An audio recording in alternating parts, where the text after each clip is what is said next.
how to rickroll someone on WhatsApp status. Firstly, what you need to do to take off on that selection, you simply need to go on your YouTube. Yeah, just go for it.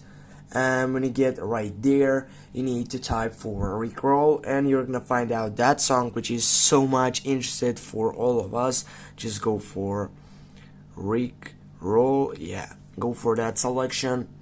And yeah, simply just go tap on the three dots from here and go share, and then go copy that link selection, then get out from here, and you need to go on your browser and you need to type for bit.ly, in which you're gonna take and short that selection or short that link.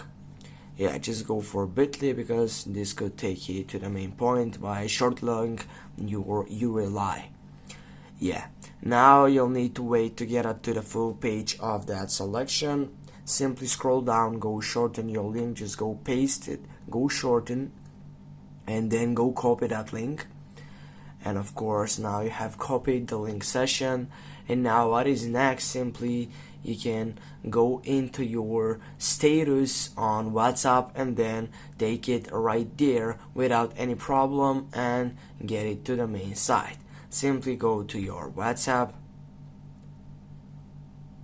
and from now on just go status, go my status. From here, guys, you can get the downloaded video session, or simply can add a photo and then get that session by going through the link session. Here you can add the link, and also you can take that song.